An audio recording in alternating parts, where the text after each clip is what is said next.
spiritually and not know where to go. We look for, imagine all these rich, wonderful people that can help us, and money will fix it for us. Or if we feel terrorized as a country or as a people, and there's aggression coming our way, either secret agents or terrorists, we think bombing everybody will make it better. And these responses we have to these experiences we find ourselves in actually don't produce any kind of refuge that's lasting at all. When we're lonely, we think a nice cuddle will fix everything. And maybe it will some temporarily. But everything, all of those things that we go to, all of them finish. All of them have an ending. As soon as they started, anything that starts here must end. And we don't live that way, even though that's the way things are. So the whole point of this class, this whole course talking about refuge, is this drive and tendency for human beings, animals and other beings on this planet, this realm, doing these things, thinking, I've got this state that I'm unhappy with, that will fix it. I've got this state that I find myself in, that will fix it. And that which we point to will never ultimately fix it. We find ourselves continuously going through rounds of that relationship didn't work, and so I'm trying another one, and that money person didn't fully save me because now I've got a car and a house, but now I want a boat, and that didn't help me. And so we go through these rounds, and that's really the state that keeps us locked into cycles. The whole purpose of studying Buddhist refuge is, the Buddha said that there's some stuff that can really protect you from suffering, and they're not what we intuitively go to. So that's why the point of this whole course and class is. And here's the list of where it came from. The Buddha, 500 BC, Master Asanga writing this book, Ornament of Realizations, which was really a verbalization from Lord Maitreya. And then commentary, it's also in the reading, Master Haribhadra, clarification of the meaning, and Kedru, who's that actually? I actually think he's one of the teachers at Sarah, but I'm not sure, to be honest. Analysis on the Perfection of Wisdom. All of this, at the end of the day, we'll talk about this concept of emptiness. And we have to move away from conceptualizing emptiness in a way that we say, oh, we got that word and I can repeat it, and it has to be something visceral, something we understand and apply on a minute-to-minute basis. So I want to talk about the Perfection of Wisdom, which is Prajnaparamita. When we went to Nepal last time, the earthquake had knocked down the Gompa where they keep all the texts, and there was this huge vault of handwritten texts that were really, really old. I've got 2 pieces at home that were sort of water damaged. And I asked the guy, what's that? And he goes, it's the Yum. And the Yum, which means mother, is really all the collections of all the scriptures that relate to the perfection of wisdom, which is everything to do with understanding and experiencing this core idea in Buddhist philosophy called emptiness. So we need to understand why that's important. The direct perception of emptiness, or our experience that we have, similar to what I try to get us to do in meditation, to go in there and have an identification with the object of meditation. Initially it was get yourself lost in your breath, and then get yourself lost in the mind of what you call you right now, and then lose yourself in the future mind that you could have of being free from any kind of grasping and understanding reality as it ultimately is. That losing yourself in there, that visceral experience of emptiness, the ultimate state of being, under the influence of bodhicitta, which is like your mind is always thinking of taking care of other people, wanting to wake them up as much as you want to wake up, realizing that every being around you is going through these cycles, trying all this weird stuff to get free from things that hurt them, and none of it really works, long-term works. So having this wish that once you figure it out, you could use it for them. So that's bodhicitta. Yeah. So that the perfection of wisdom then is understanding ultimate reality, direct perception of how things truly are versus how they appear. Yeah. Under the influence of having this sense of wanting to know truth for the sake of all beings. Does that make sense? Is it weird language? Is it weird language, Brian? A little weird, right? Yeah. Thanks. Thanks a lot. I like to judge. No, but it is. I just want to. It'll make sense eventually. Yeah. So it's weird. It's weird language at the beginning. I don't know. So bodhicitta is the wish to achieve enlightenment for the sake of every living being. We know that. But this is what I want to focus it more as an active thing. I want to realize that it's this positive thing. It's this longing. Bodhicitta is this wish, this positive longing to stop negative habitual patterns, all the way from bad self-talk, I'm not good at this, or I'll never be good at this, or to actually perceiving things incorrectly, which is what we do. We think the world is only the way we experience it, and under a tiny bit of analysis, that's a mistake. And that mistake is what causes all the problems in our lives. If we understand that reality ultimately is something other than only the way we experience it, and we have the capacity to understand that, which it is, and we operate under that understanding, not the way things appear, then you'll begin to be free from suffering, because you're not acting towards a false reality, you're acting in accordance with the laws of an ultimate reality. Hence the Matrix being such a good film to do that metaphor. Yeah? So the negative habitual patterns here doesn't just refer to, oh, poor me. We think this is a room and it's always been a room and it's a room this way, and that's not true. We can't see what all the other possibilities that this space could be, because we are limited physiologically by our current state of being as looking at this world through human eyes. And that tiny filter, which is the human eye, is not the whole spectrum of what it is. Just the fact that light is so varied and we can only catch a range proves that we're missing a whole bunch of things that are actually here, and we don't know it. But intellectually, we can figure it out.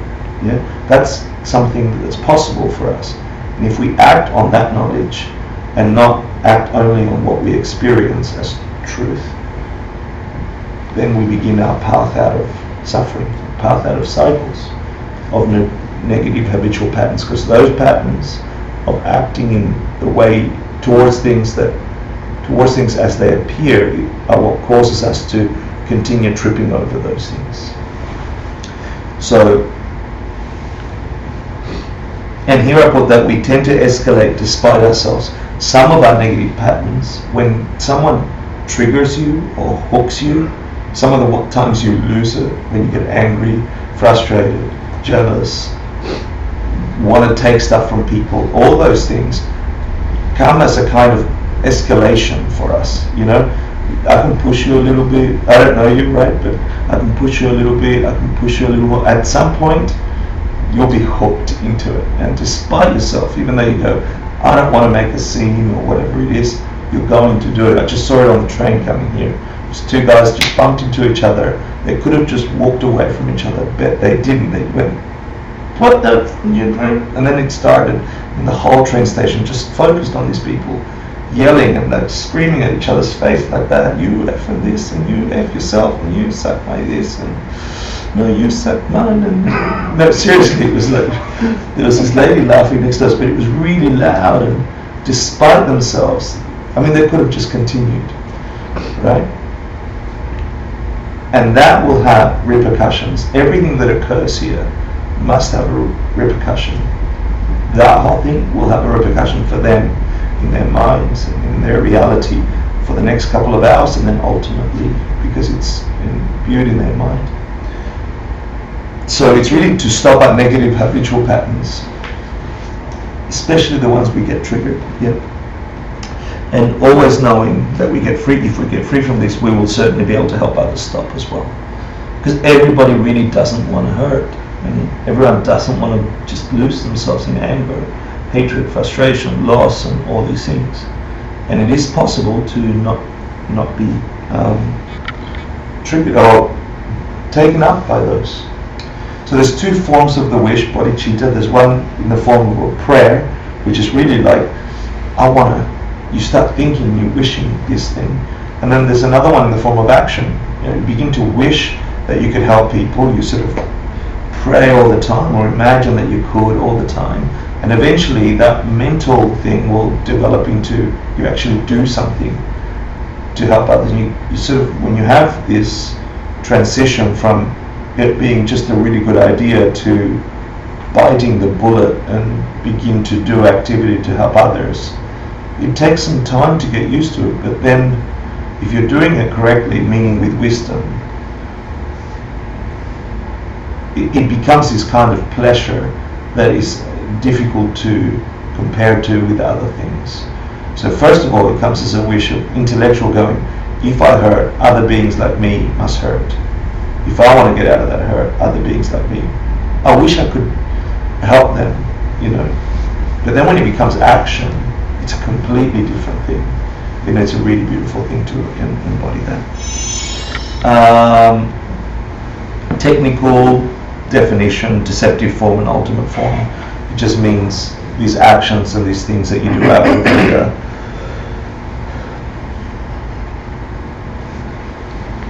sorry. Are you all tired? Not just me? I'm so tired. You are, right? Yeah.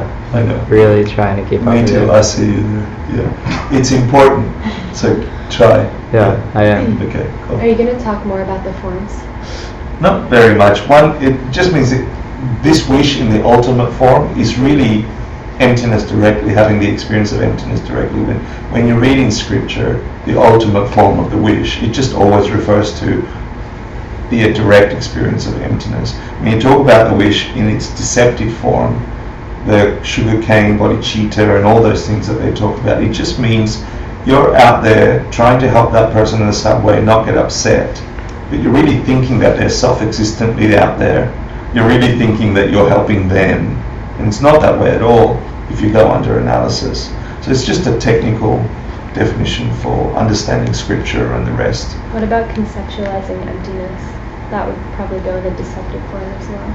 Conceptualizing. Like, I'm going to help this person who seems to be appearing to me Oh, I see. but I know that they're empty. But you actually... Until you have a direct experience of emptiness, you can place them all under the deceptive form. Okay. Yeah. I think your fingers have a lisp. My what? Two forms of the width.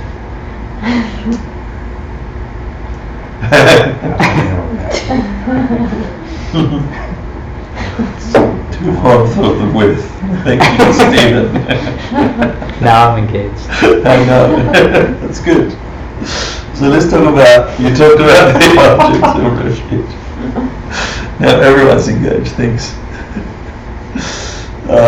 So you talked about this, the state of mind, which of its own accord, right, which means you've grown it into a habit, yeah? You put all your hopes into something or some object to be assistance to you. So this is not Buddhist refuge. This is the first few refuges that I put out there, where if you're broke, you're looking for someone with money. If you're hurting, you go to a doctor. If someone steals from you, you go to a lawyer or policeman. So our minds in general, will go naturally towards something for protection when we feel threatened in some way. It can even be aggression. If I punch you in the face, I'm going to be protected. Yeah? So we think something is going to protect us. And the bottom line from the Buddha himself is that just 3 things can protect you. And they've been, I don't know what a word would be, when you grab a metaphor and you think it's a real thing. Dogma, I guess. They've been dogmatized over the years to think that those three things the Buddha said are physical, out there things. But in reality, the only thing that can protect you is one thing that appears in three different ways. So I'll talk about that in a little bit. You've got to understand this, because it's saying that your own salvation sits inside you.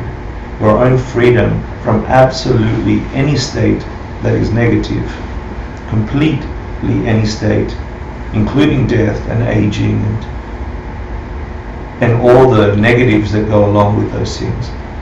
Freedom from that occurs only if you connect to that thing they're saying, which is inside of you. It's somewhere in your mental part of you. It's definitely not in your fingertip. It's not in your physical part, but it's something in your mental part. Connecting with that, having a direct experience of that, is the real only thing that can protect you. So we'll talk a little bit about it and why. You've got to figure out how that applies to you though, because I'm not inside you. So here are all the things we naturally go to refuge or assistance for to fulfill these desires of ours. We go to money, we go to food, good drinking wine or lavish activities, we do extreme sports, and we do some kink or some sexy things. We think all these things are going to satisfy us, so we're outwardly there looking for stuff to either fulfill us or enrich us, even if it's not just protection like I talked about before. We're forever searching these things, and in reality the only things are these things called the Buddha, Dharma, Sangha, jewels, which nominally the dogmatized version of that is the Buddha is the dude that became the Buddha 2006 years. Somehow that statue has become the object of refuge for people over millennia, because the Buddha said the three things that will render you protection is the Buddha, Dharma, Sangha. So beings have begun to go, oh, there's a statue of the Buddha, that's going to do it to me. The truth is, we don't know what's in their mind as they connect with a statue. So outwardly, when I first experienced Tibetan Buddhism, it horribly reminded me of dogmatic Catholicism, which is where I came from. So making signs and doing weird stuff somehow was going to help me, but then everybody was shitty and upset anyway. I didn't understand. And these people seem to be doing the same thing. So I want to clarify that as well. So the Buddha, the Dharma is usually referred to as the texts or that are there on the altar as well. The words of the Buddha that are describing the path out of suffering and towards enlightenment. And the Sangha is really being characterized as the community of Buddhist monks and nuns in the world. But when you check, can they really protect you? If that's the way they were supposed, if they're the things that are supposed to protect you, can you, Brian, going up to that statue, if some bad thing was happening to your body, can that really help you? It's a piece of metal with a nice shape. It might invoke some nice meaning for you or for us, but the reality is that a piece of metal sitting on a table isn't really going to cure cancer, or right? There's something else that they must be talking about if they're saying this is ultimate protection. So the same with the books, like either reading the books or having the books or whatever from their own side, just sitting out there aren't going to solve all your problems. Maybe meeting the Dalai Lama might, get you inspired or something, but if everybody that met the Dalai Lama got fixed, then maybe he is an object of protection. But the fact is, some people don't like His Holiness the Dalai Lama, and they get angry when they see him. So obviously he's not the object of protection. There's something else they're talking about here, and they're talking about these three things. the metaphor here of the diamond refers to emptiness, which means, I'll cover emptiness in this in a bit. Let's see. And emptiness means the lack of something that wasn't there in the first place. Okay? We think things are a certain way. When we go looking for them, we come up empty. We think a flower is a flower. From its own side, we say, this must be a flower. As soon as we begin to investigate our own experience of that thing, let's not call it a flower for now, that thing, we come up blank for flower being in there somewhere, in that object. We can bring an elephant in the room, an ant in the room, a child, an Eskimo, all these beings to look at that one object. And if it was flower, it must emanate flower to every being that connects with it, if flower was coming from it. And the fact is that an ant doesn't see flower, it might see shapes and colors slightly different to us. This object it's connecting to, it certainly doesn't conceptualize flower, rose, and all the other story we have about it. Yeah? So the fact that that object doesn't hold our perception of that object means that it's blank or empty of having that quality. And if it's empty of having that quality, then what quality does it have? Because I'm seeing flower, bee is seeing food, dog is seeing play, eat something, chew on it, So if all those three perceptions on the same object are not in the object, we can clearly see that these experiences are coming from this mind or these types of mind. Human minds see flower. Animals, small animals see food. Bigger animals see something to play around and destroy. It's not that they're trying to see it. It's not that we're trying to see it. We're having an experience that is that. We've created a language around it and an experience around it. Bees have created a culture around going to those objects to harvest their food. They're mines for bees. So which is it, a mine or a flower? And the reality is that if there are beings in the room, it's all of those. If there's nobody in the room, that thing is just a blank. It's up and available to be whatever it needs to be for whoever enters that has a coding to experience it that way. Does that make sense? That's the closest I can say emptiness is. It's a potential that every object has, this thing we call flower, this computer room, whatever. Every object in our existence is empty of being just that thing we think it is. I just proved it through logic. When there's nobody to experiencing it, it's just available. It's just blank. As soon as there's a being there, that being becomes something that's relational to that being. If all the humans died on planet Earth, there is no more flower. There's only mines for honey and stomping things for elephants or whatever. Does that make sense? If all humans died on the planet, flowers disappear. We only have food mines on stems. Yeah? That means that object is blank of being that from its own side. So that's what emptiness means. The diamond comes to represent emptiness. Course 5, which we're going to cover, which hopefully I'll get to do a little bit about it today. I want to cover it early because it's really essential. It's all about where the hell did that coding come from for humans?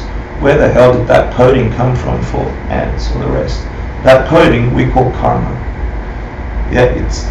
Karma is not what we normally think of from Western point of view. Karma is everything that relates to how is it that we experience existence. Where did that coding come from? And how can you manipulate that coding, since this object can be 3 things, then it can be 4 things. If this object can be 4 things, it can be 5 things. If it really can be anything, why not make it a perfect thing? You just got to figure out the right coding. And that's the path. The path is figuring out how to code existence, so you are forced to have an experience not of flower, not of minor food, but of this ultimate bliss that isn't breaking down, because it's blank. It's available to be anything. If you figure out the coding, it can be everything. Yeah? Weird.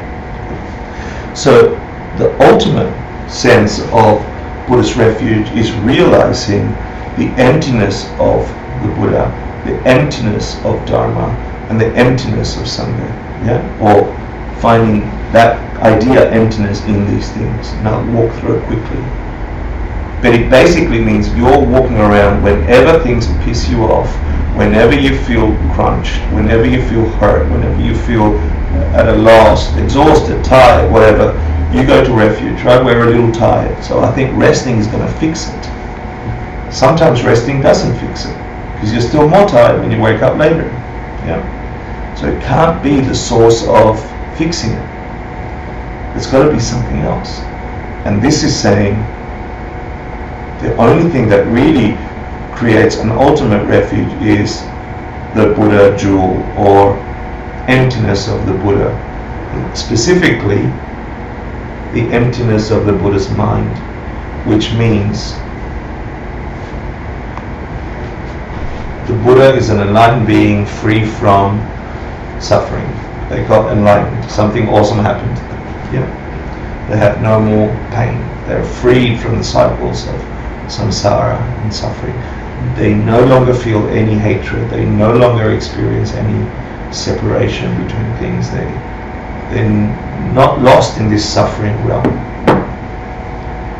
Their consciousness, their mind, is empty of being that way from its own side. We know it because it began as a regular human mind and it evolved into an enlightened mind.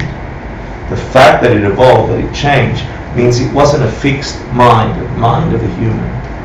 Yeah, that mind itself is potential, like the flower was potential. The mind of an enlightened being is blank of being just that way from its own side. It's relational to itself. And our mind, our consciousness is exactly the same. Your mind, the way you think your mind is, whether you think you're depressed, whether you think you're prone to anger, whether you think you'll never get ahead, whether you think you're always happy except when you're not, whatever it is, it's not fixed. The fact that your mind changes means it's empty of being just that way. It doesn't have to be locked into the bounds of my human mind. Consciousness, awareness is light. It's free of those restrictions. You can prove this to yourself by thinking, what was my mind like 10 years ago? And it's definitely different now. If it's different in 10 years, will it be different in another 10 years? Will it be different in 100 years? Then you have to think, well, what's the mind after I die? Does my mind die? That's another course, that's course 4. So the emptiness of the fact that an enlightened mind is empty of being that way means that our mind is possible to be enlightened. You have within you the possibility of getting an enlightened mind. That in fact is the only meaning of Buddha nature. Yeah? The fact that the emptiness of your own mind. Meaning its potential. If you figure out the right coding, you can experience your own mind as that of an awoken mind. Yeah? Any questions on that? I do have a question, because I've heard different people say different things about Buddha nature, and I feel like when you teach it, you generally say it's just the potential, exactly what you just said. You have the potential to become a Buddha. And many people phrase it, and maybe they're saying the exact same thing, but like, there's a little Buddha trapped inside of you, and you just have to chip away at all, which is not the little Buddha inside of you. Somehow by controlling your thoughts or stilling your mind and getting deeper into where that little Buddha is. Can you talk about that? Yeah, I can. I can only go from scripture, quoting masters like Jetsun Kappa, Ken Rinpoche, Geshe Michael, and the lineage of His Holiness the Dalai Lama, where I learned this stuff. I also have learned stuff from other people that I feel are not qualified, who extrapolate on ideas that they've heard and then create these whole stories around it. So my firm belief is that once you investigate the understanding of the three schools, is there really a tiny little Buddha that sits inside of you that you're chipping away to find it? Is that a self-existent thing, or is it a movement of your mind that perceives that there's a part of you that has the capacity to turn into an enlightened awareness? Yeah. When you investigate that way, you can see how maybe talking about that in those terms can be a metaphor. Yeah. But if you talk about only a metaphor, and a person that learned a metaphor teaches a person that, and they take it to another person, and then then we go to statues and pray for the statue to help me, and then I wonder why the statue ignored me. This is breaking down at the fabric of how we experience existence. Yeah. So my belief is that thinking that way and talking that way will lead to statues. Yeah, it will lead to dogma. There is one more thing though. There's really two approaches to, and you got to meet a master or a teacher in either of the approaches. But one is you grow up to enlightenment, you develop up to enlightenment, meaning it's a path that you build upon, or you deconstruct to enlightenment.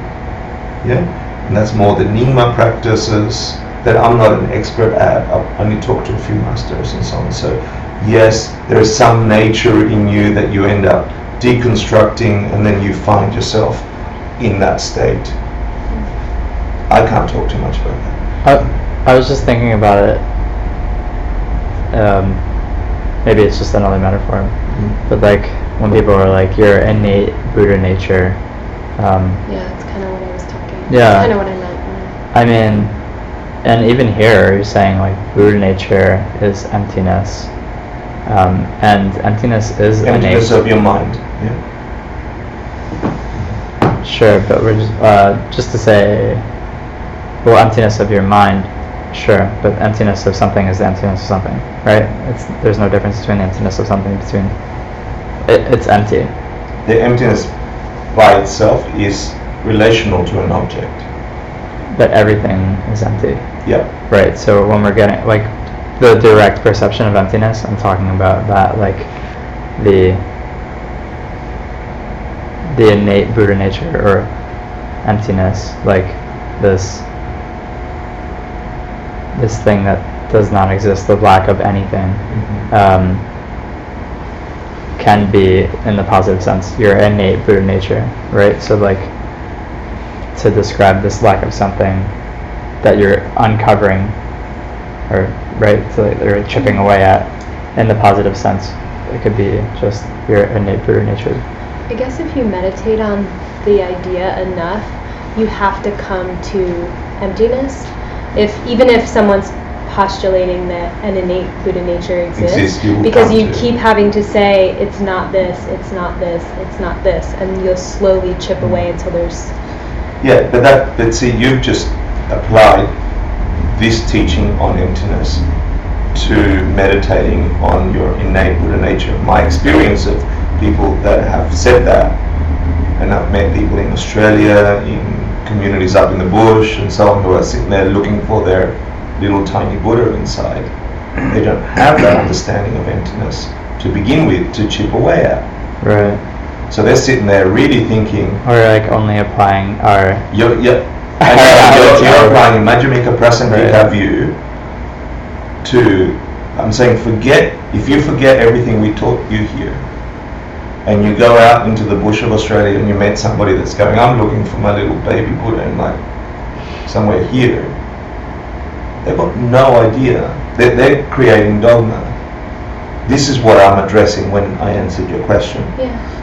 I've got no problem with you meditating on finding that chipping away process with an application of Prasangika. No problem. Go for it. That's a nice It meditation. just seems that like meditating well would lead to that realization. But again, you're applying your knowledge of what we studied here. sorry. This is why this is so precious to me. Yeah. Because after going out and looking at all these weird practices, I mean, and you can do all sorts of weird practices. Yeah. If they're not grounded on a teacher that's had realizations or a lineage that points you through logic at the realizations you can have, you may as well start doing all sorts of crazy things to figure it out. You know, go drinking or go jumping off cliffs, and there's a discipline that comes with the lineage. Yeah. And if a lineage is complete, it can be a yoga lineage, it can be a Tibetan Buddhist lineage, any one of the. If you've met a master that has gotten there, connect with them. Yeah. But learn the path. Don't just, I got this thing, I'm going to learn how to meditate, but you don't know why meditation connects to a path till you're waking up. You know, I'm just going to meditate. You know, there's, what's the name of the Tibetan monk who does films, who did The Cup? What's his name? Anyway, he says, you know, teaching all these corporate people to meditate is actually making the world worse, because you're actually helping them to screw up the world better, you know, faster, or in a more focused way. So maybe you shouldn't do it. I have a question. Is this potential of perceiving emptiness, like you're saying, like you need the proper coding, which in maybe proper coding is code word for karma? Does that mean then our potential is preconditioned by our karma, or is it That's a free of sexy that? question. That's a really good question. And then part 2 question is, what is the emptiness of karma? Yeah, that's really cool. Go to sleep. She hasn't slept for like a week. I know, she's gone on Is it like- half. It's really, really good. It's a really good question. The short answer, for today, is, I'll go the end question. Emptiness itself is empty. There is no self-nature to no self-nature. Okay? It screws with our mind. We're not used to thinking of the universe in that term. The relational thing, the coding or data, karma,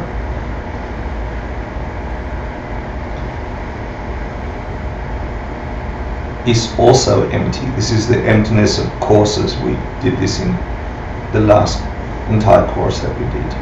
That's really hard for people to think. Even really well-trained Buddhists that have been meditating for a long time, when you begin to say that causation has no nature, it screws up the whole thing. It really is going into the matrix and just seeing a completely different world that is disorientating.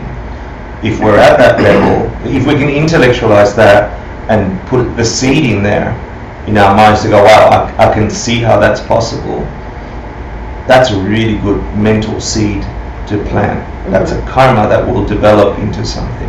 Yeah. I just want one of the things you said that really helped me with karma was like, if this thing's always occurring ad infinitum, like how is it ever going to go away?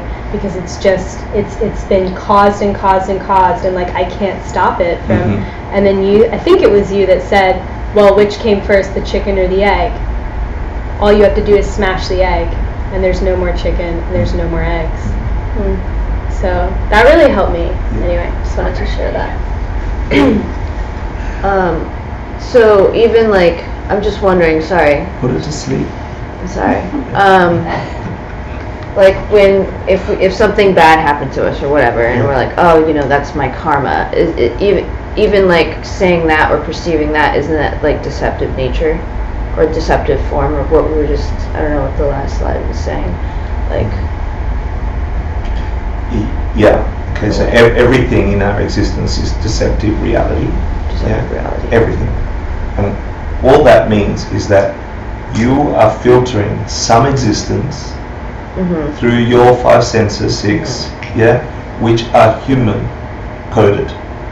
Like the eyeball can only capture so much light.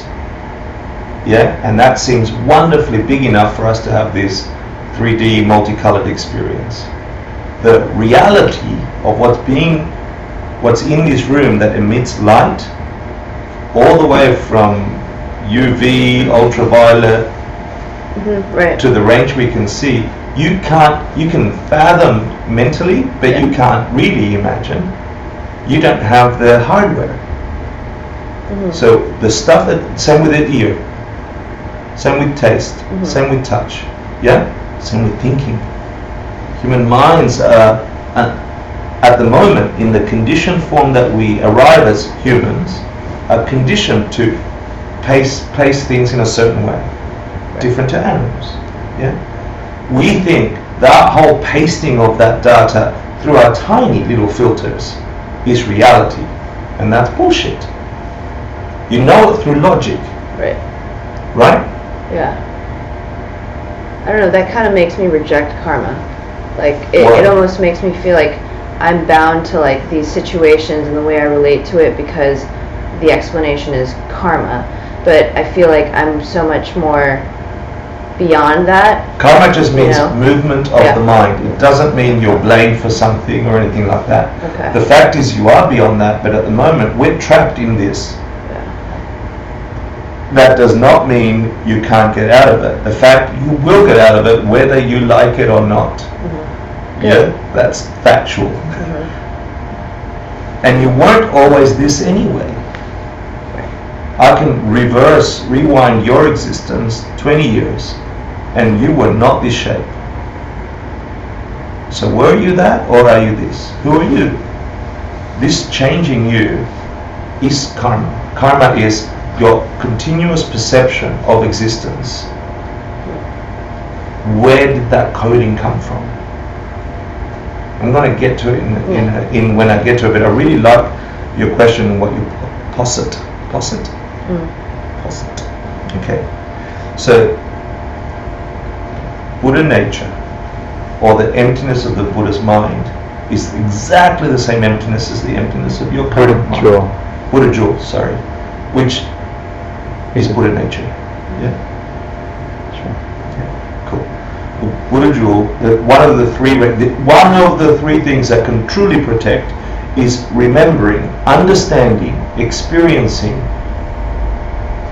that your mind has the complete same potential as that of an enlightened being. It has it right now. Right now. Your mind is not fixed in the way your mind is experienced. You are freed from that. It can be that of an enlightened mind. Now, karma says causation, the law of causation is that you need to do cause and effect to make it turn into that. You don't get a flower just because you wish a flower. You have to put a seed, you've got to put water, you've got to wait, you've got to get sunshine, you've got to get fertilizer, then you get plant. That flower didn't come yet. Then you get flower. Right? So, but the potential is right there. It's exactly the same. The mind of an enlightened being is free of being just that. It's empty of being just that. It became that because of causation. Your mind is free of being just this. It became this because of causation. Both minds are equally potentialed. Does that make sense? That fact can free you right now when you're suffering. So I'm sitting there, I'm having a mental attack. I'm too busy today. I've had to consult from 7 in the morning. I have to do it, and I've seen moments of stress coming to your mind. The protection comes when I think, hold on, I don't have to be stressing about this experience. My mind is blank, empty of having to be forced to be stressed about this stressing situation. All of a sudden, my Buddha nature comes up, the emptiness of my mind. right? It can really protect you. Why? It freed me up from having to go through a cycle of reacting to things that I'm habitually reacting to. If those two guys that I talked about in the subway that just saw each other, bumped each other, they just brushed their bodies together. Some people like someone brushing their body. They don't yell at each other in a negative way. You get the metaphor, right? Why did that trigger yelling? And at that time, as the yelling was emerging, if they could remember their Buddha nature, hold on, my mind is blank of having to be forced to do this. It has the potential to experience this pleasure. Just that short interruption of cause and effect can free you from suffering at the moment. Ultimately, of course, it can create your Buddha mind, your enlightened mind. So that's Buddha jewel. The Dharma jewel is often referred to as the texts or the verbalization from the Buddha, the written word from what he spoke after he reached enlightenment under the Bodhi tree. But the Buddha jewel is Dharma jewel. The Dharma jewel, sorry, thank you, is Dharma is another word for existing thing. A dharma is a thing. This is a dharma. This is a dharma in Sanskrit. This is a dharma, word dharma.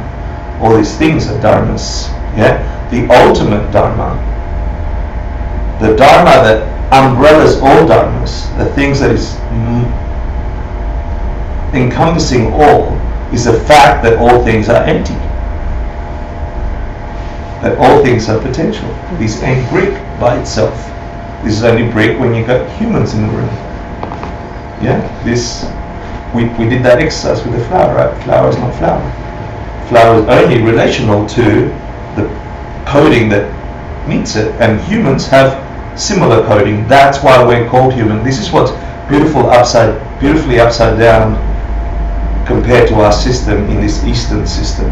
We think humans are fixed, right? They're born into human bodies and this is a human. They think the other way. The thing that qualifies us as human is that we share the karma, we share the coding to experience the world in a human way. And that makes us human. So whenever someone sees a flower, it doesn't matter if they've got 2 legs or 3 legs, they are human. Yeah? If someone sees it as a mine of food, then they're a tiny insect. Yeah, that's what the realms are in the wheel of life. It's the mind that has a certain coding, also has the coding to see arms and legs. It also has the coding to. It's a really nice twist to the way we think self-existent humans are. Yeah, that somehow there's a body there that is stuffed with a soul or a mind or something that we call human. Yeah. I wanted to say something about animals. Yeah. Because I was thinking about how minds create the perception of their body and their existence and all that stuff. And I was thinking about animals who think they're more human and animals who think they're more animal. Yeah. And it can apply to humans too. Absolutely. I mean, there are humans who are trapped in a very animalistic Existence and obviously more up, all the way up on the spectrum into the Davis. No, that you could see that once you start applying this idea that the perceptions we are forced to have are actually what qualify us to be in certain realms of existence, then you begin to see these nuances and go, oh, that's way more animal than human behavior for that. I know humans that behave less human than that. Yeah. Can I say something really quick? Because that's really funny you mentioned that. I saw a Shih Tzu today, and I used to have a Shih Tzu growing up, and I remember placing her in front of the mirror one time, and like when she finally realized that it was her, she was like not into it, not into looking at herself. And I remember like from that point on, like every time she'd look in the mirror, she would be like, and I always had this perception of like maybe she doesn't like the way she looks, like if they had their own like I don't like I'm not into like I don't like my body, right? I don't like the way I look, kind of like the way we do, or some of us do maybe. But I was just thinking about that today, like, do they have that perception to even think that way? I mean, the only thing they can perceive is like I'm in this body, like there is no other way of being. Yeah. besides having this body. But And they know that it's them. and they know Because it's otherwise them. they would bark at Yeah. the other thing. Yeah. Yeah. No, you see these beautiful experiments, putting huge mirrors in rainforests and seeing wild gorillas meeting themselves Yeah. for the first time, Oh, I didn't know. and having that recognition of I. You know, it's Yeah. magical to see that. But you get this embodiment of whatever consciousness you have. From the Buddhist point of view and Hindu, your consciousness dictates what realm you're in. Meaning the perceptions of a human, that being which sees flowers and not something else, usually also has feet and legs and speaks language and stands upright, and we call all these human. The fact from a karma point of view is that we have the potentials, the karmas, to force this experience upon us, because the experience itself is empty of being. Yeah. So Dharma jewel, the Dharma jewel is the fact that all existing things are empty. The fact of emptiness is the Dharma jewel. And the Sangha jewel, although it was originally known as the community of beings, of monks and nuns, it is really at the basis a community of beings that have had that direct experience of realizing that things are empty through meditation, and actually, I'll talk about it in just a second, live with that understanding day to day. And the reason they are a protection is because it's only through connecting with a being like that that you can learn how to get there. Right? Not that they themselves can protect you as a being, but that their knowledge, their dharma, can protect you. Yeah. So anything that falls outside of this, from this point of view, is just short or medium or long-term protection that will expire. Like the cop, like the money, like all nominal things on planet Earth will expire. Anything that starts must end. We don't like that, but that's the way it is. These are enduring beyond that. Hence the metaphor of the diamond. The diamond is the hardest thing. It's the longest lasting. Nothing will scratch it. So this is a hard truth. Yeah. It's also transparent, see-through, emptiness, etc. I'll do a couple more things and then we'll have a quick break. Prajna Paramita we talked about was, do you remember? Perfection of wisdom. Yeah. Which means having an understanding, a direct experience of emptiness, whilst having bodhicitta, the wish to wake everyone up at the same time in your heart. You'll find you're reading 3 methods for achieving nirvana. What's nirvana? The cessation of all mental afflictions. That's cool. Give me a descriptive answer that's not off the textbook. You escape samsara into a more fun place where things don't hurt and you don't feel bad. Cool. You cannot read people's minds. But you don't have the powers that a Buddha would have. Oh, cool. Okay. Oh, you did this last time. Yeah. That's why you're bored. Okay. Boring. 5 paths to get to enlightenment. Yeah. Or nirvana if you don't have bodhicitta. The first one is the path of Accumulation. What does that mean? You get knowledge. Getting stuff. You've gotten stuff. You've had some kind of renunciation, right? And then you've accumulated some virtue, some positive potential, some seeds, some karma, enough to propel you into a path of Habituation. preparation. Yeah, where you're actually beginning to prepare to have. You prepare your mind. You begin to study really to figure out this thing, ultimate reality, emptiness. So you've had some fortune, that you've had a terrible accident, a terrible experience, some trigger to say, I've had enough of this world being or me working in this world the way I work. It's not really working. And you've got some virtues, something propelling you into figuring it out, which is, I'm going to start figuring out this world. I start studying or learning or inquiring or entering some kind of path to figure out how to get out of the way things that aren't working anyway. So it begins, in our thing, it just means an intellectual study of emptiness, meaning the ultimate nature of existence, how things really work. If they don't work the way I think they do, if getting rid of the person I bumped into the subway doesn't work by yelling at them, how does it work? Punching them. Well, you could try that for 3 years and then that didn't work. How does it work? I'm never going to run into anyone ever again, so I'm not taking the subway. You know, and then you get angry at someone else and you start yelling at them. Well, that didn't work either. So then you get fed up at some point and say, well, I want to figure out real courses, not short-term courses. So you go through the path of, second one is the path of preparation. You're preparing yourself. So the first path is accumulation. You've accumulated enough karma to push you into preparing yourself to have an experience. Yeah? The third path is this. Do you want?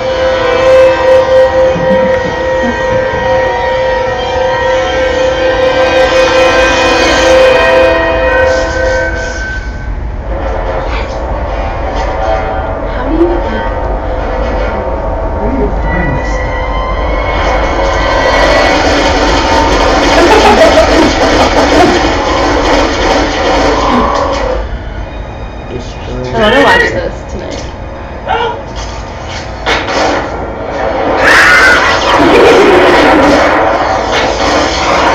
Do you remember this?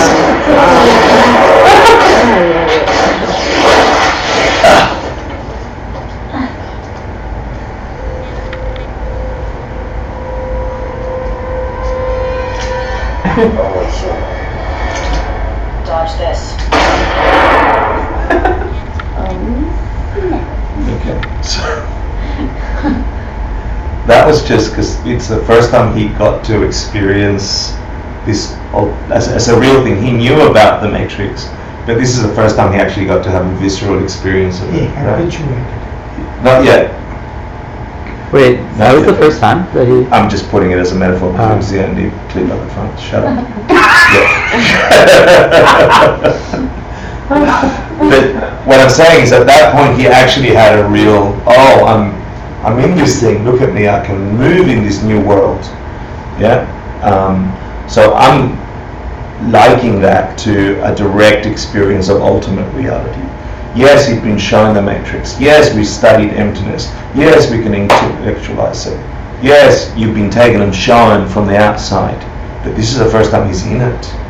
You know, if it is in the movie, I can't remember. God, it's such a good movie. I know. But this is the first time he's actually having an experience that he can't remove after he's had it. He knows now that he can move in it in a way that he couldn't move before. That he can manipulate reality in a way he couldn't before. When he came out of that experience, he knew in the movie, right? When we have a direct experience of emptiness, it just takes one. You can't change. You can't go back to pretending the Matrix. You can't have the pills. Yeah. Once you've had a direct experience, you can't go back to thinking the world is what you thought it was. Impossible. You just lifted the veil behind this reality, and you've realized there's way more than I thought it was. Does that make sense? So that's why I used that clip. So the third path is called the path of seeing. You have this experience of emptiness. The first path is a path of accumulation. Something's built up in you to warrant you to do a search and a study and a serious, not a pretend I'm going to fix my life in this world. A serious deep dive into sorting it out. What is it that makes this world tick? So you go in and you study and you study, and this means classroom hours, philosophy hours. Hopefully you meet a teacher. Hopefully they can speed it up for you. At some point, if you've been studying correctly the ultimate nature of things and so on, and you've done all the things that are required, like begin to meditate, because it's only in meditation that you're still enough and removed enough from the nominal world that you can have this direct experience of emptiness. Other things that qualify you for that experience are you've built up stronger potential to have a magnificent opening experience of the universe rather than a small human experience. That requires a ton of energy, a ton of karma, a ton of potential. It's available in us, but you still need, if you want a huge rose, you need to fertilize it. Yeah. If you want a wimpy one, you can just leave it anywhere and hope for the best. So this is why the path of preparation is so important. Then you have an uncontrived, direct experience of all the stuff you've been studying. At some point you'll sit there and you go, oh my God, I just had that matrix experience. After that point, you cannot go back, but you still got the path of habituation. Right. Yeah? I keep thinking that's like number one. No, number two. but the reason it's called path of habituation, the fourth of the 5 paths, is because after you've had that direct experience of emptiness, after you've truly experienced that the world isn't the way we are perceiving it, but it has all this other potential, right? After that, you still come back to being forced to experience it the way you were used to, but the difference is you now know that's not true. That flowers are not just flowers. That they are all things and nothing. And you live in accordance to that, but that takes training. Like he gets into fights in the Matrix after this thing, and sometimes he loses. So he's got to build up strength until at the end of the movie he actually can really walk the Matrix. Yeah? You build muscle. Just knowing something or having an experience of something once doesn't make you an expert in that field. Yeah? Like humans, we need time to grow up. So then you go from that to the path of habituation. You meditate and practice this view of emptiness and everything, and eventually you go to the path of no more learning, which is not really a path. It means you're an enlightened being, or you've reached nirvana if you don't have bodhicitta. We covered all of this. That was a sound effect just for you. You said permanent cessation that has eliminated the negative affliction, obstacles, and they're entirely due to one's individual analysis. This is a formal definition of nirvana. The short one is the permanent cessation of all mental afflictions. Are you still able to perceive people suffering? Yeah. So how is that not? All the way up to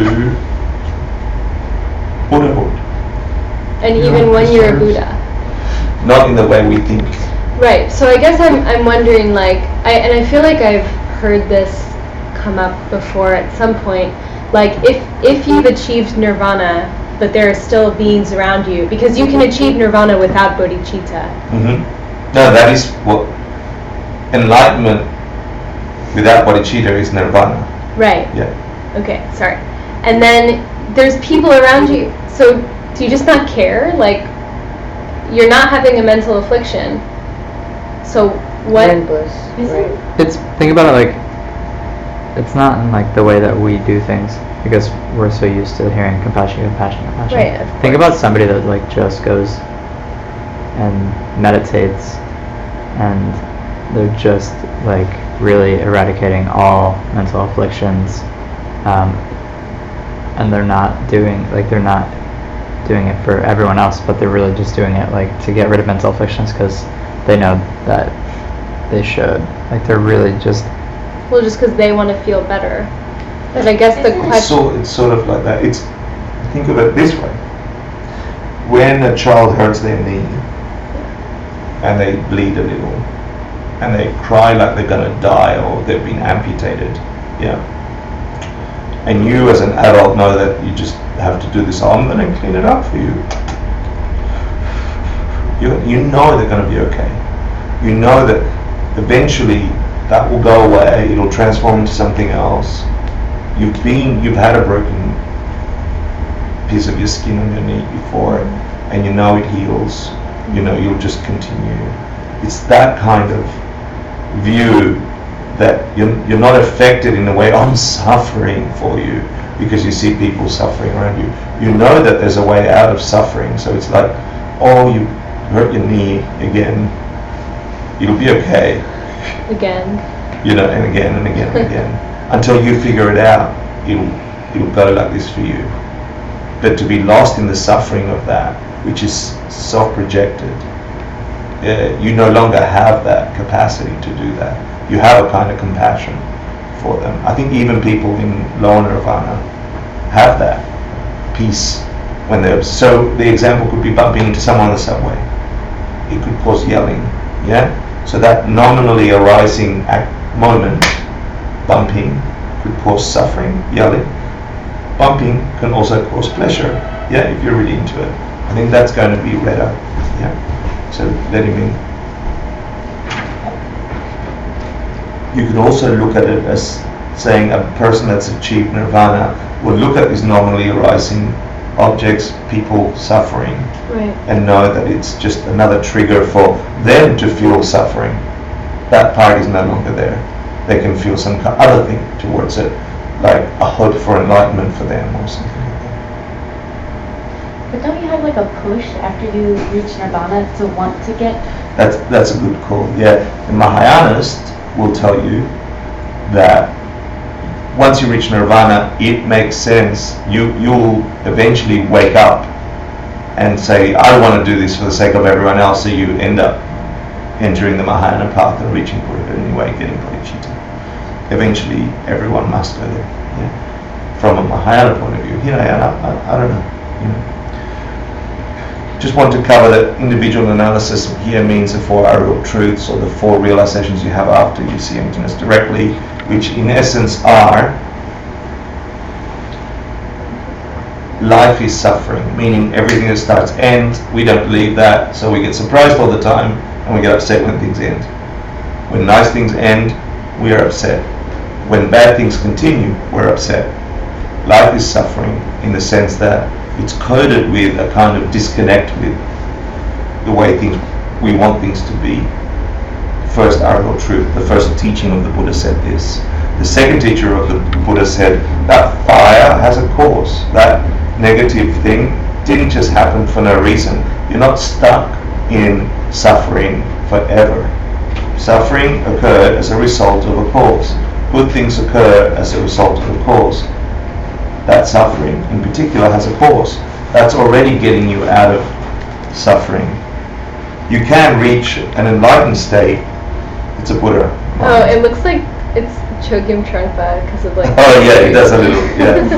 It does. So the first arrow truth is like life is suffering. If you observe it, if you're just lost in life, it's suffering. Second one is it's caused. That suffering is caused. Often and only and always.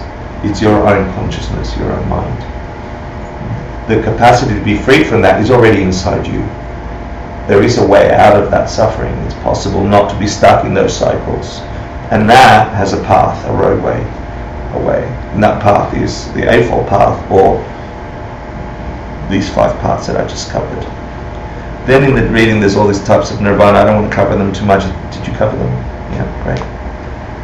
I want to get to the heavy stuff. To understand emptiness, I think it'll go a little bit to what you were saying. So, yeah. Sorry, I've got knee problems. Self-caused. Was that Retta? No?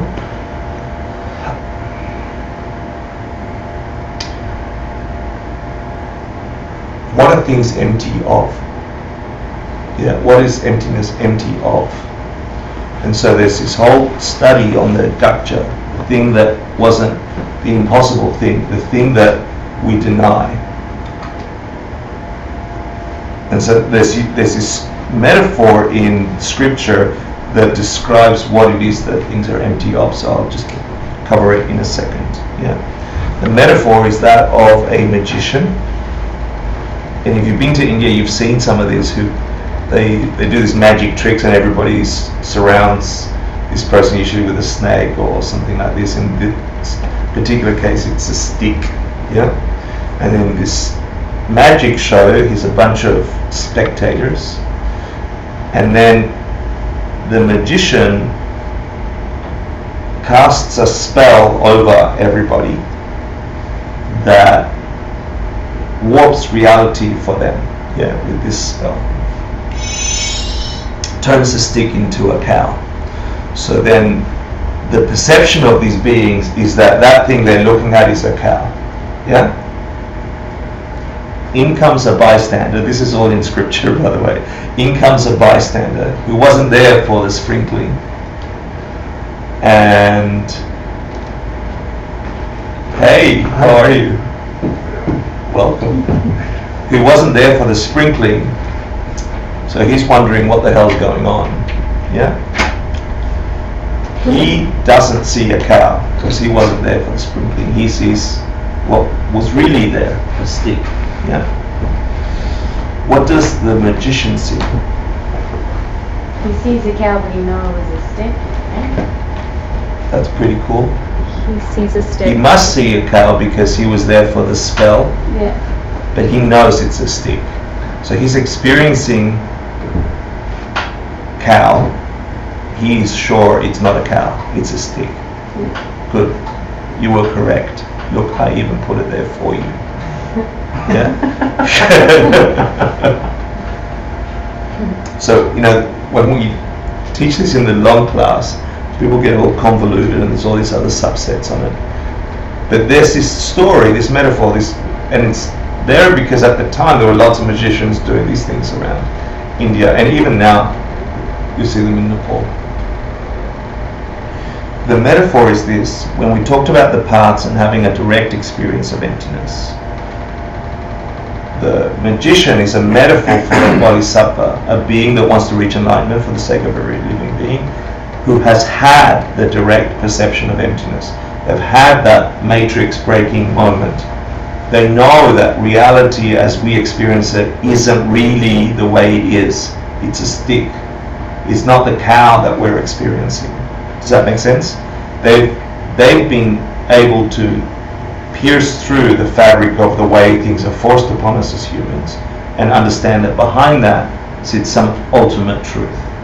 For him, the stick, the reality. The bystander is someone who is not a Buddha but is in the direct experience of emptiness at the time. They can only see stick.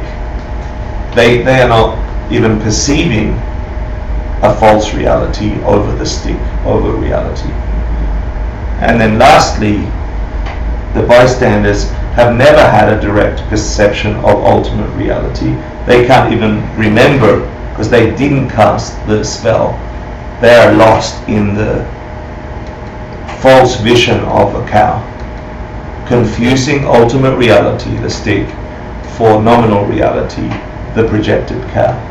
And we are all living in the projected cow until we've had a direct perception of emptiness. So it's just a simple way to say there are beings all along this path that either know the world that we're experiencing on a moment-to-moment basis is projected from our causes and conditions in our mind, but ultimately is not that. In reality, it's void of that, it's empty of that. Yeah? Cool? Thank you. Food for thought. I won't go into this here, but this should trigger you. There's 5 proofs of emptiness we covered in the last course. This is one of them, the proof of one or many. And this is just to really meditate on when you think a thing is one thing, like, is that Lego man a man?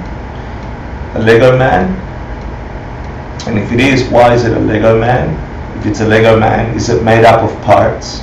Yes, Lego arms and Lego heads and Lego legs. And okay, so if you look at the Lego leg, does 2 Lego legs together make a man if it had a torso and so on? Always, necessarily. Yeah, if you can identify that's a part, when you're focused on that part, are you connecting with the whole? So is it a leg or a whole? Does that make sense? When you begin to deconstruct what you think is a hand, this is a hand, okay, is a hand made up of these parts? Yeah, it is, right? We think so. Good, let's chop up the parts, put them there. Is that a hand? Or is it parts of a hand? But all the parts are there. It's not a hand until something else is calling it a hand. Something else is calling it a... Something's putting it together, and it's the monkey mind. And untrained, it will fool you into thinking the reality you're experiencing, the cow, is what it is. I don't want to go into this. This is the sort of last one, but I want to go into this last thing. I'll share a little bit about what we covered in China. Yeah. These are little kids that are learning these things, so that's why it looks silly, right? The 4x4 are the essential karma talk, the essence of the essence of the essence. I want to remove the idea that karma is some self-existent thing that is not an experience projected thing, okay? But it is predictable. This law is like a gravity law. It's predictable. If you work and operate in the world using these ideas, you will see them everywhere. You can't not, yeah? But the 4 laws, 4 different ways in which karma or this causation occurs. 4 steps to making those causes faster, ripen faster. 4 flowers being 4 ways in which karma appears or the seed grows. Yeah.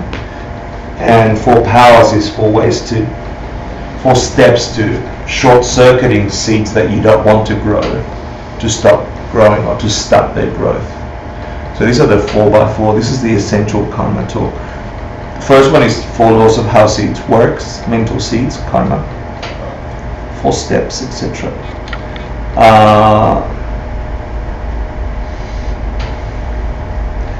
That's the basis. Here's the 4 laws.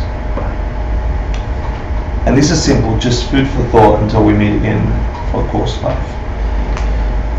We know this in nature. Same produces same. Every action has an equal and opposite reaction. Yeah, we even have a law about it in our own language. We think that's true for physical things in the West. Yeah, I plant an apple tree, I get an apple seed, I get an apple tree. You never get peach trees from apple seeds. We know that. Yeah. Things have a similar nature, are produced by us, have a similar nature that are produced from something. Yeah. In the East, they say that's true for all physical things. Why not for mental things? Anger causes anger. Frustration causes frustration. You can't have goodness coming out of frustration. Yeah? Yeah, you can? No. Impossible. If the law is of all physical things, of all caused objects, that like is like, apple trees come from apple seeds, banana trees come from apple seeds, from banana seeds. And that is applied to non-physical causation, then that must be equal there too. But say that I'm an apple seed, and maybe I'm not using these terms correctly. My bodhisattva enlightened nature is the peach. Does same equal same? Or does same have? I don't know. No, Like, how are you not a bodhisattva already if you have the potential? Is that kind of what you're saying? I'm not sure. I understand. I guess I'm saying, like, if I'm stuck in a cycle, will that, and if I call me being stuck in the cycle same, does that make same versus this existing potential to not be the same, stuck in the cycle? Does that now flip over? Are you saying, this are we stuck law? in a cycle permanently? Is that what you're asking? Well, does How same, can someone stuck in a cycle ever get out of the cycle? I guess I'm questioning, does same make same? Could it? You will only know when you apply it. So it's saying, do you observe that in nature? Do you observe that in your world? Can that nature be applied to your mental factors as well? Yeah. So can you see proof? If you want to speed it up, test it for yourself. Yeah. You can rationalize it. Does it make sense? Does it not make sense? You can meditate on it until you come to a visceral understanding. The first of the laws of karma are being described as whatever is happening out there physically, it's actually also happening in there mentally. So if you want to have a peaceful state of mind, it's not through anger that you could produce peace. Yeah, that doesn't happen in the real world either. When we want peace, bombing other countries doesn't create peace.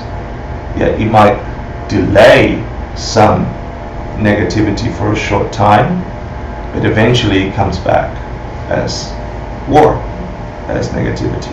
The only way to stop anger is to not be angry. It makes real sense when you look at it that way. How can you get apples from peaches? Yeah? I also could think of it like, I don't know if this is correct, but if you're stuck in a circle of anger, previous seeds that you've sown of love will break you out of the present anger. So it's not that it's going to perpetuate forever, because you have sown good seeds earlier that will arise in the middle of your anger. And I think another important thing to remember is like, what is it, 68 karmas per 64, finger snap? 64? Depends whatever, which a lot. year you ask. So the idea is like, how many things happen in this instant? Like unless you've been meditating so deeply and so well, you can't, there's not 68 things or 64 things happening right now. You only really see one, right? But that's how many karmas are being created. Like, it's not just one karma that we're sitting here receiving this teaching. It's like billions of karmas. So karma, maybe I define karma. Karma is defined as the movement of your mind. So whenever your mind moves, meaning you're having a thought, an idea, a sensation, a feeling, anything at all that shifts your mind a little bit. My arm moving just altered your perception. Your mind had to move a little bit as my hand moved. Every one of those are karmas. Yeah. Karmas, which I'm using the metaphor as seeds, they're not really seeds, okay? They're mental imprints. And mental imprints like this, whenever you do something, it leaves an effect on it that is lasting on your mind. Yeah, and these karmas can only be done through 3 doors of expression. This is mental movements, a mental karma, and a verbal karma, or a physical karma, a doing karma. Anything you do, say, or think leaves an impression in your consciousness that must have a result. Yeah? So that's what the seeds here mean. That's what the apple seeds mean. Karma means whenever your mind moves, because it's perceived that you thought something, said something, or did something, the potency of that seed is about 90% or 90-something% intention. So a thing we did with the kids in China is, I asked them, is grabbing a knife, I grabbed a kid's arm and cutting them, is that a good karma or a bad karma? Is that a good seed or a bad seed? Knife on skin, opening it up. And they're like, terrible, bad karma. I'm like, but what if I was a doctor, or they've been bitten by a snake and that's the only way to get out the thing? Good or bad? They're like, good. So that's the emptiness of a cut. That's all it is. It's like a cut by itself ain't good or bad. Mostly we could say it's bad if it hurts. Yeah? But if you're looking at your arm and you're about to get it sewn off and someone cuts it to stop that from happening, it's a good thing. It becomes a pleasure. So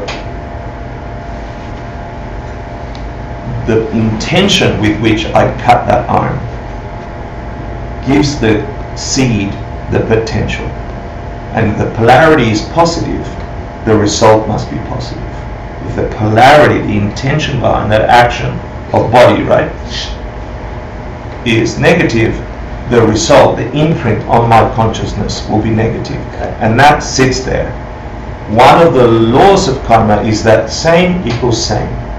So if my intention was negative, it must produce negative. If my intention was positive, it must produce. Another one is that once seeded, it begins to multiply.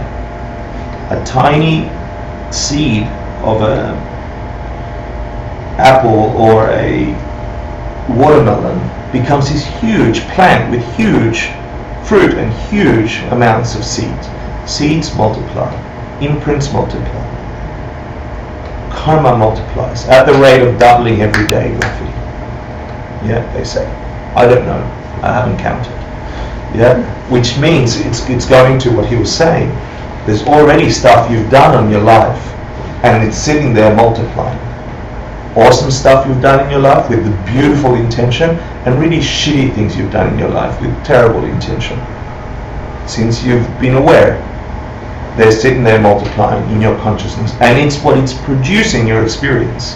When two people bump on the subway and they hate each other, according to this, the hatred didn't come from the bump. The bump just triggered a projection, because the thing is empty, of hate for one of them. Who was filled with hate to experience hate out of that? The karma, the projection was hate. The seeds of hate just opened up. Yeah. So multiplies becomes big. And here's the last two, which I absolutely love, and they leave you toggling between the two. It's similar to saying, oh, as a human isn't the body, a human is the mind that experiences reality. These two do the similar thing. If you have the seed, you must get the result at some time. If you have a field and you fill it with seeds, at some point those seeds will ripen. If watered, if they've got sun, if they find the right conditions, and your field only has apple seeds, you must get a field of apple trees.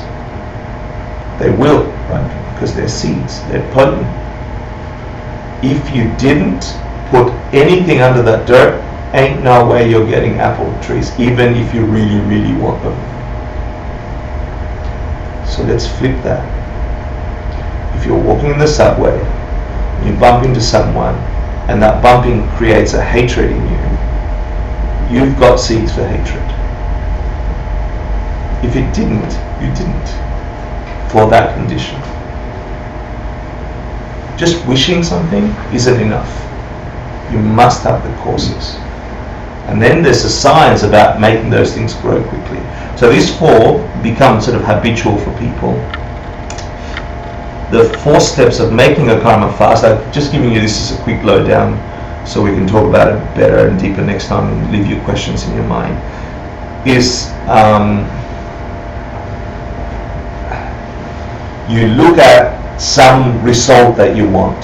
Yeah? The 108 Lives Project is based on these 4 steps at Karma Marga. Right? You say, how do I make my seeds stronger? Like you said, you have as many seeds from the past that are positive already in you. If you understand what past lives means that your consciousness has been here with time without beginning, you actually have an infinite amount of positive seeds, imprints from life after life after life in your consciousness right now already. As much as bad seeds, life after life, in your consciousness. It's resulted in your existence of being right now. And even though most of us think, oh, my life isn't that great or whatever, your life is incredible. You're at the peak of existence on the planet. You can articulate language, you can conceptualize thought, you can have complex motor skills. They're all karmas ripening, they're all seeds ripening. It's incredible virtue to be human, let alone human in New York with abundance and all this stuff. So out of all those infinite seeds that you already have, positive and negative, how do you make them ripen or strengthen, get into a really robust result? So the first one is pick the seed, choose some other being that you're going to use as the instrument to improve your seed. Usually someone that wants what you want. Someone wants to get happy, you want to get happy. Find someone that wants to get happy and start thinking how to help them, make some kind of plan to help them. This begins to fertilize your own seed for that. You're activating that whole side of you that is engaged with growing or fertilizing that seed. Let's call it happiness. And then you forget the selfish nature of taking care of yourself and just really try and solve that problem for them. This is bodhicitta. Really try and fulfill whatever you can for them to the best of your ability. That's activating, really fertilizing that mental potential in you, that seed in you, because selfishness, this self-obsessed thing, actually makes things smaller on the planet. Trying to help other beings makes it bigger. So already you've identified the seed you want. You began to crack it open by realizing there are other beings out there wanting it as much as you. Then you begin to use them as a fertile ground to try and help them genuinely, trying to remove the selfish nature. And then this is the magic part.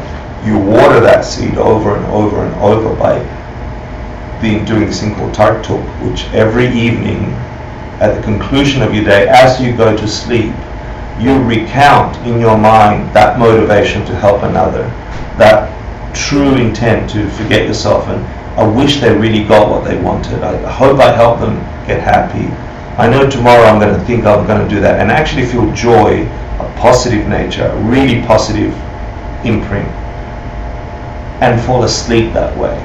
And then your mind will begin to multiply that thing with which you fell asleep with.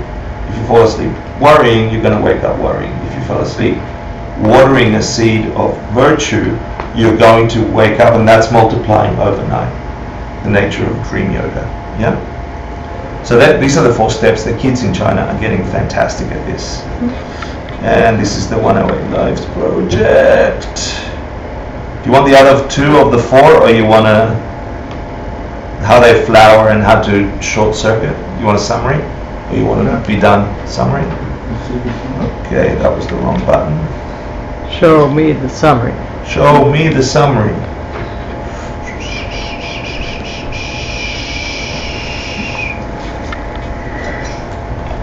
So we got the metaphor, right? Mental seeds, karma, imprints in your mind through body, speech, and mind will have a result in your consciousness, how you experience reality. We just learned some basic laws about them, the 4 laws. We learned how to pick one of those seeds and turn them, fertilize them so they grow strong. And then this is a description of how they manifest. What's a field of these? How do they come up? Yeah, in your existence. How does karma come up in your existence? Yeah, Stephen, if you don't pay attention, I'm going to discipline you. Okay. No, don't. Careful what you ask for. I know, right? Damn it. I should have used other words. They're the only words that came up. The first of the 4 vows sounds similar to one of the laws, but it means that the result of what you planted will be similar to the cause. Yeah? Apple for apple. Can you read the Chinese? No, But you look Asian. that's your perception. Damn it. Wait, The second way, I can't read it either, by the way. The second way in which karma ripens, it begins to flower. A is that the result will resemble the cause. We know that from physics. That doing that becomes habitual. So we grow the tendency to plant more of those kinds of seeds. Anger leads to more anger. The more angry you get about things, the more angry. Lower mental states of getting depressed and self-talk and so on sneak in there also. So we think we're good practitioners. I know this from an example. I think I'm a good practitioner. I'm doing all the right things. But when I wake up in the morning, if I catch my mind before it's had time to be the good Hector, there's all this undercurrent there, all this negative self-talk going, you didn't do long enough meditation. You know, like, if I listen to it, that must also give you a result. In fact, it's the underbelly, it's the undercurrent, it's subconscious, it's sitting there at a deeper root level, must also give you a result. Yeah? So you begin to build a habit for the things you plant, the things you do, the things you say, the things you think, which is more elusive. But you know, I've tried not to swear in these classes. It's really difficult. I've got a really good habit for that. Bad.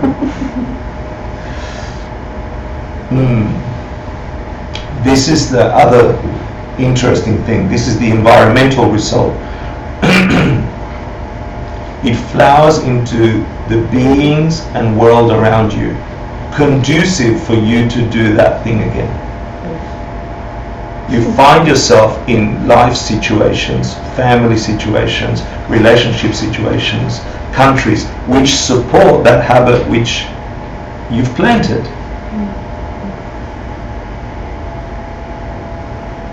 And that can be good or it can be negative depending on the nature of your seed. Yeah. So if you enjoy the deconstruction of reality in this class, which most of the time I do, that's a flowering of the environmental conditions. Like, why the hell do we have a center in New York that's surviving 20 years where we can talk about these things? To me, that's a really good environmental result. Yeah? It's not perfect environmental result because I walk out in the street and it's pretty shitty and people going, life is great. And then they die. No, it's true. And the last one is, there's always something left over. Because the seeds are sitting there multiplying every 24 hours, 1 becomes 2, becomes 4, becomes 8, 16, as long as you can multiply. And you've had them for lifetime without beginning. As much as they're flowering in our existence right now, creating the magic that is our existence, our world, our breathing, our heartbeat, everything, every detail of it is a karma ripening.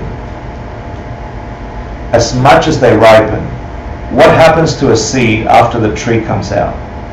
Is there a seed after a tree comes out? No. So after a seed has flowered, the seed is gone. But they've been multiplying in there every 24 hours. So you're gonna get more of that tree. It's just that one tree, one seed. So you're gonna have a forest of trees. Even when you get a forest of trees, there's still more left over. So at the end of this life, everything you've done, according to this, will continue to occur. Yeah? Does that make sense? Mm-hmm. You get seeds left over when you pass for all the things you've done. Now, the last of the 4 thing, that was another talk on something else. That was something else. The last of the 4, which is probably the most powerful of the thing, hence called the 4 powers, is in your consciousness there are a ton of seeds that you don't want. Like, who's done a really shitty thing in their life not long ago or a while ago, or really bad intention towards other beings? No, Brian's like, I'm a really good person.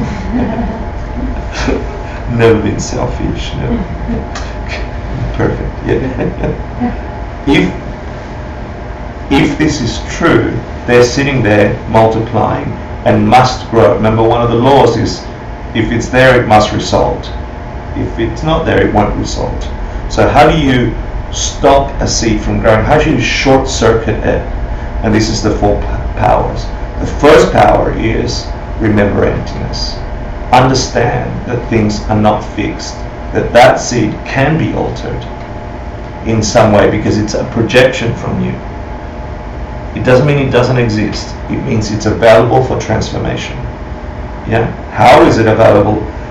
The first short-circuiting of that seed is a kind of strong regret because you understand the laws of causation.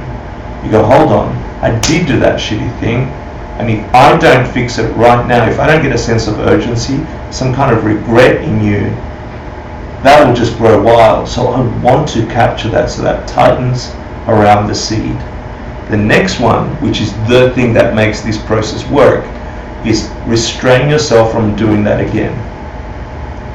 And this is hard to do for mental things. It's easier to do with physical things.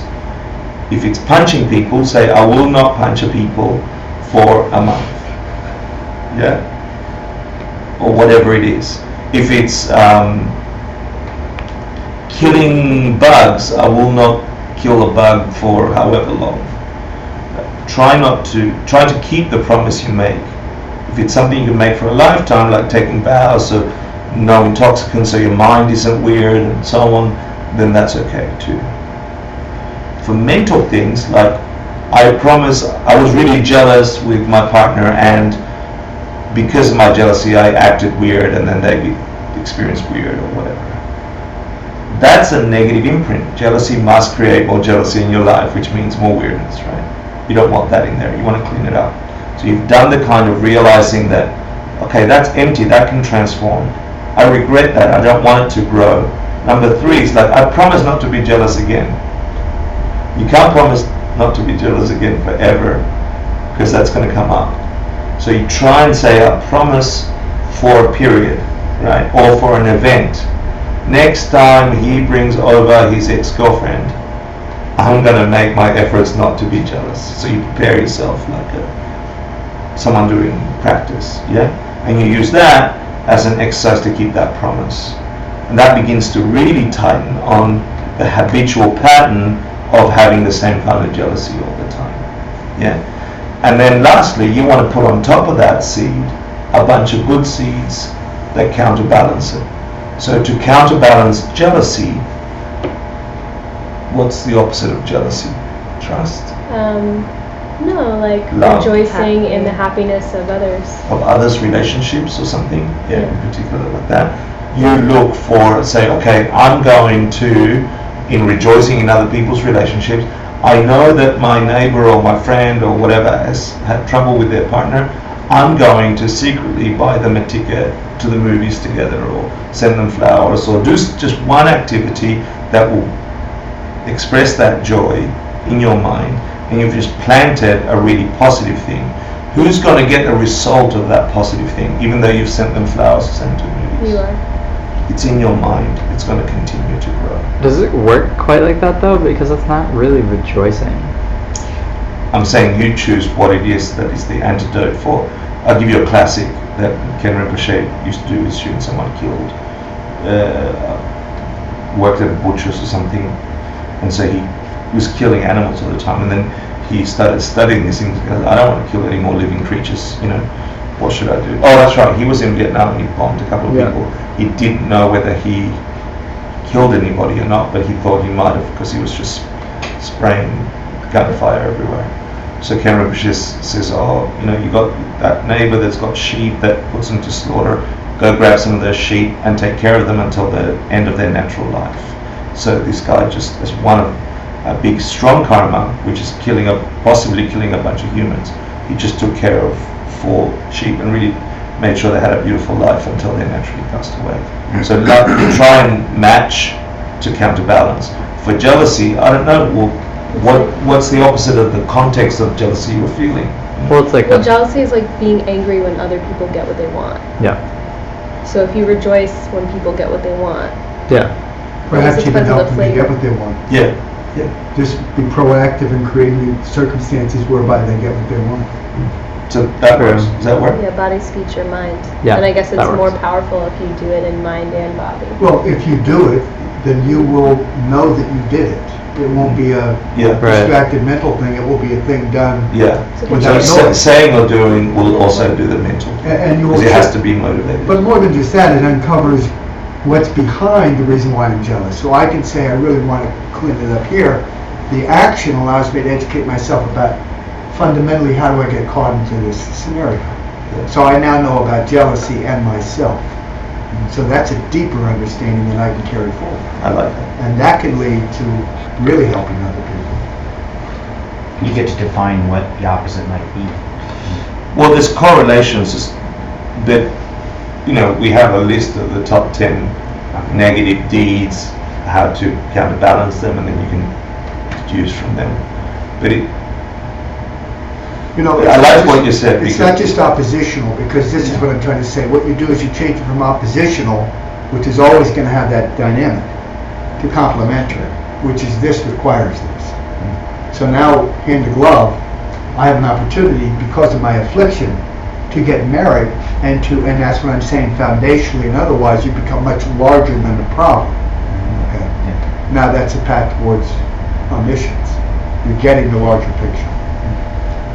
Seeing everything as the path. Yeah.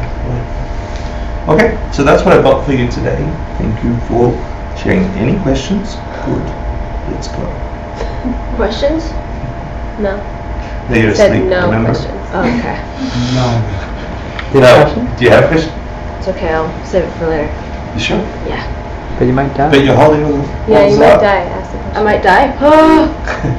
I guess I'm still going back to the same makes the same because, like, if sorry, and I can't be very eloquent right now, but you know, if I'm also kind of wondering about planting seeds, or like these seeds already exist. Like if we already have bad seeds, I'm almost imagining that these bad seeds, like when we're aware of them, that we're transforming them into a good seed. But we're using the metaphor of saying planting them. But like, where do all the bad seeds go if we're planting good seeds? Like, do those bad seeds still When you become a exist? Buddha, what happened to all your black seeds? Yeah. In Yeah. other words, if you're a human and you're collecting black and white seeds for metaphor's sake, Right. and there is a path to Buddhahood. As you get to Buddhahood, how do you get rid of every infinite number of seeds, or what happens to them, right? And the answer is it's similar to the four powers. There's a short circuit exercise. Seeds, the metaphor of seeds in samsara, only works due to ignorance, not knowing how things truly exist, misunderstanding reality. Once you break that, having the direct perception, every seed in your storehouse is busted, even the good ones, because the good ones have a kind of self-existing nature to them in your current perception. So you're beyond seeds. Hence, when there's commentary on the Buddha, he doesn't have karma. When they talk about a Buddha, there's no karma in relation to an enlightened being. Right? It becomes something else. Right. The whole seed metaphor, because seeds work because we have some kind of ignorance Right. about the way things work. That's the cause effect locked in this cycle. And when you have the direct perception of emptiness, you then understand how to get yourself out of samsara. Exactly. So you have a very clear way, you know how to navigate what is... Because you've seen that all the seeds have this misperception. And you begin to clean out your habit left over to act in that way. Because now you see the stick, not the cap. Basically, Like- there's nothing. Like you can intellectualize now, oh, these seeds might not work the way that I think that they work, or something about this seems like not right or real. Like when you have the direct perception of emptiness, you have a direct perception, like someone's splashing water in your face, like you, all of a sudden it's it's like a palpable, manipulatable thing, so you understand it, right? What if you ignore just like every movement of mind? Like seeds, good and bad, you just ignore it all. I don't think you can. Awareness is awareness. So you're watching your mind. Yeah? Right. You can go into a meditative state which is a kind of neutrality. Just all the time, just left, Yep. ignore everything. Is that with the bad seeds that's still gonna stay, like create? Everything that you've ever done, said or thought is sitting there forcing your experience. Yeah. And one of the practices in this system is you go into a retreat. It might be a month retreat, it might be a 10-day retreat, it could be a 3-year retreat, where you retreat from all these triggers, ignore all these triggers that force your mind to do things. So you lock yourself in a cave, in a room, something, there's nothing that's going to piss you off, right? So you sit there and you're going to have a good time. And one of the first things you realize within a short time is that you're having exactly the same movements of mind. If you're tending towards anger, to be angry. If you're tending towards jealousy, to begin to be jealous. You either go and join the memories of jealousy, so your mind is forever grasping onto something to have these seeds have their experience. Yeah? It's not enough to ignore them. Yeah? It's stronger to understand their coding and deconstruct them. So then you're not continuously planting them. Just watching them exist also plants the seed of watching them exist. You see what I mean? Right. It's sort of like a void then, a little bit, yes? Yeah, it's like, okay, I'm not going to look at that field that I've planted with a ton of apple seeds. Yeah, at some point rain will come. Yeah, and even though you don't look at that field, there's a part of your mind that knows that's full of apple seeds. Yeah, it's like, what are you not looking at? Yeah, Because what are if you you're not not looking at yeah. something, there's something that you're not looking at. Yeah. And therefore it still exists. It's a nice mind twist, but to not re-engage with those things is a nice initial strategy. Ignoring them in some way, it's a nice initial strategy. But you know, if you get really strong seeds for hatred and so on, ignoring them at some point will trigger you. You know, like they actually say that all these practices that we get taught are okay only up to the point of seeing emptiness directly. At some point, if you don't get to see emptiness directly, at some point all these practices will fail to work because everything breaks down here. So ignoring them will last you until you can't ignore them anymore, because that's also a seed of ignoring. Yeah? That's also a karma. Sorry. So that your ignoring karma will wear out at some point. Yeah? Let's do it. Dedicate what we did, say goodbye, and say thank you, and whatever we have to say. Be paying attention. 사시 불기 주신 내토장 리라는 시인의 등파리 상대신 구연이 대화리 드렁큰 남다 신발 질방셔 이런 구락나간다 감리아타야미 개와 니르로크 스남 예셰 저서신 스남 예셰 외준웨 에방가 그리 드로바이쇼.